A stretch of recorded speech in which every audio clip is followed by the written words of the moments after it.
TLC is now pulling all existing episodes of 19 Kids and Counting. That's the reality show about the Duggar family.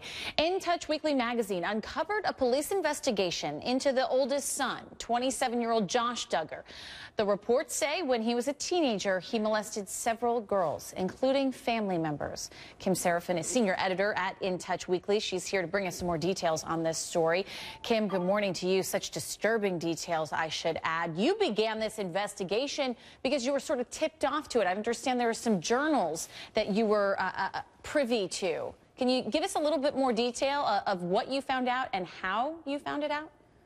Yeah, well, as you mentioned, In Touch just did have the exclusive story on this. And of course, it is just really breaking news. And of course, this started this ripple effect. Really, all this information is from this police report in 2006 that In Touch did get access to through a Freedom of Information Act request. And this really outlines all of the details, the timeline when this first started. In 2002 was the first allegation made by one of the alleged victims. Then in 2003, there was another incident. But really, this comes from this 2006 report from what Jim Bob Duggar says in this police report, how he really outlines how this all came about. And now, there really wasn't any police report until 2006. Apparently, there was a note that was written by a family friend. It was apparently inside a book that was loaned to someone else.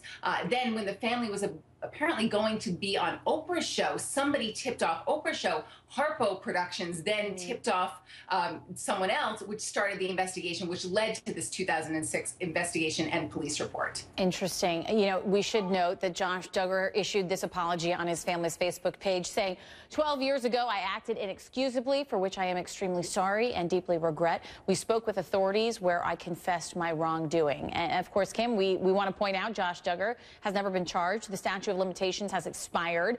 But what has In Touch learned about the family's cooperation with the investigation? Yeah, well, as I mentioned, a lot of this is coming from this exclusive police report, this 2006 police report. And yes, you did mention that the statute of limitations was 3 years. So by the time this police report was actually filed in 2006, the statute of limitations had run out. So there really is no further developments on this investigation. But there really does give you insight, if you look at this police report, about the timeline, about when Jim Bob found out, when one of these alleged victims came forward, 2002, as I mentioned, then another incident, or possibly more, in 2003. Then church elders were told, and then Jim Bob did alert somebody at the police department in 2003. But again, nothing really came about until 2006 when this police report was filed. And you know, TLC has pulled all current episodes, but there are some people wondering, when did the network find out about these allegations? If this was a police report from 2006, did they have knowledge of this while this show was underway? Yeah, I think obviously everyone is waiting to find out more details about what will happen with the show. We know they did pull the repeat episodes, but will this show continue? And I think you can look at previous shows. You know, obviously Honey Boo Boo, that was pulled after, well, not something similar. Obviously Mama June has come on. I think she was on TMZ saying that she thinks that 19 Kids and Counting should be canceled, and she doesn't think her show should have been canceled. And then even just look at other incidents like Bill Cosby, you know, certain his shows were canceled or pulled off of networks when all of the allegations started. You know, this does happen when advertisers start to pull out, and when you think that, can there be a future for the show? And that's what nobody really knows at this point. And the question of whether there should be a future for this show. Kim Serafin from In Touch Weekly, thanks so much for joining us. Thanks very much.